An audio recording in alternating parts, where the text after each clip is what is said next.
The president's top intelligence official says he still doesn't know what happened behind closed doors when Mr. Trump met privately with Vladimir Putin in Helsinki 3 days ago. Dan Coates also acknowledging he was in the dark about talks on holding a second summit with Putin in the fall here in Washington. The White House revealing tonight that discussions now are underway for a Putin visit to Washington in the fall.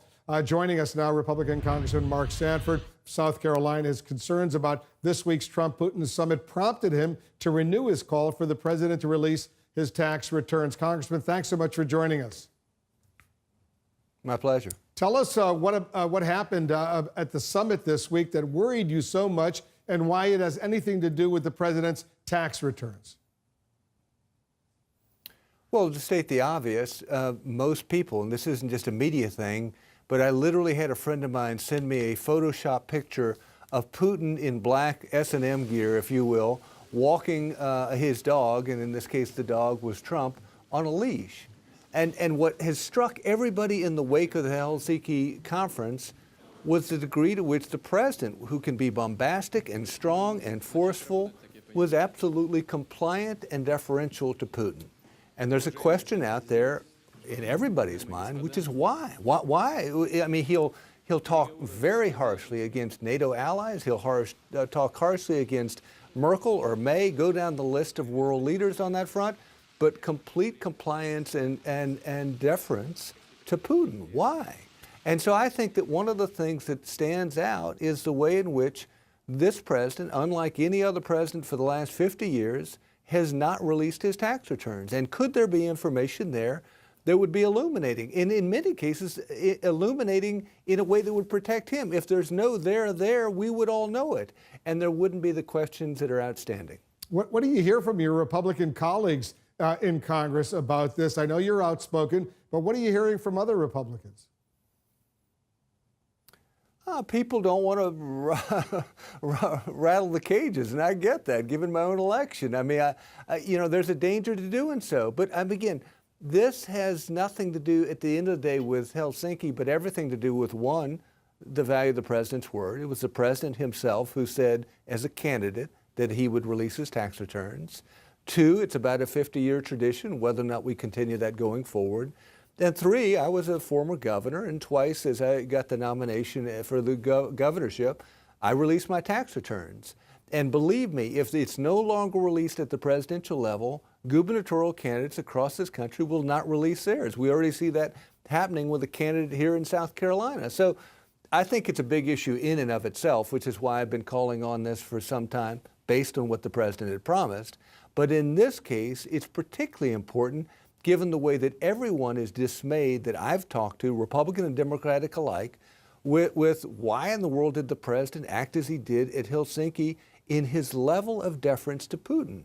And I think that, again, tax returns tell a lot of things that the financial disclosure requirements that we have as federal candidates do not.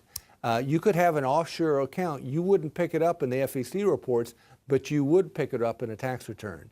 There are huge ranges in terms of values on income and equity that, again, don't show up on a FEC report that would show up on a tax return. So I just think that there are questions that could be answered. Well, do you suspect, that would protect Congressman, ultimately the president and the administration? Do you suspect that those tax returns would show financial deals with Russia in years past? I don't have a clue. But what I do, well, it's not improbable given the fact that the Miss Universe contest and other things were held in Russia, and the president was deeply involved in those things during that time. So it could well be, and it's probable that there might be, but I think that, again, if you want to clear up a problem, get information out there. Transparency is the ultimate disinfectant in life. And I think that being transparent on what he has promised to do on this front would help the administration in this instance. Because it is pretty amazing, and I was in Helsinki on Monday, that the President of the United States sided with Putin on Monday over the U.S. intelligence community on this whole notion of Russia interfering in the U.S. presidential elections. How do you explain that, even though since then he's backed away? You don't. It is inexplicable. It is at odds with what any president has done in the past, whether that's Nixon dealing with foreign leaders. I mean, go down the list of people that have been up and down and sideways. We've never before had this kind of response to a foreign leader, particularly an adversarial leader. And so it is inexplicable, and that's why I think it's that much more important there be an added measure of transparency that would answer the questions out there.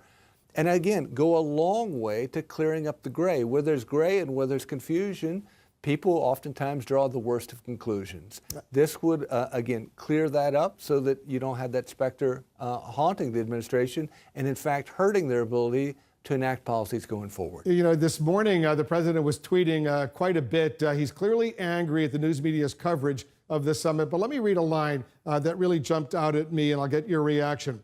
The summit with Russia was a great success, except with the real enemy of the people, the fake news media.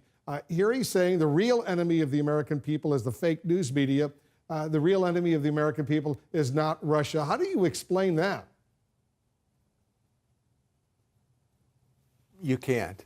Again, as any elected person is going to have stories they don't like, and I can give you a lot of stories that I didn't like over my time in office, but there's an incredible value to holding people accountable with the media. Again, is there a bias at times? Absolutely. Is there a bias that I don't agree with at times? Absolutely. Have I gotten bad stories that were inaccurate over the course of my time in politics? Absolutely. But again, one of the tenets that the founding fathers laid out because of their belief and their reading of history was the need for a vibrant and healthy fourth branch of government, if you will, and that's the media.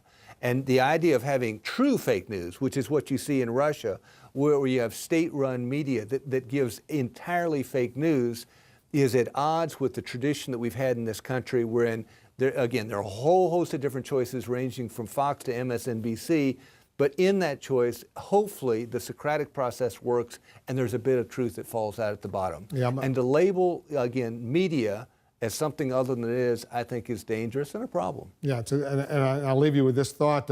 He also tweeted, the fake news media wants so badly to see a major confrontation with Russia, even a confrontation that could lead to war. It's a pretty outrageous accusation against the news media. Congressman, thanks so much for joining us.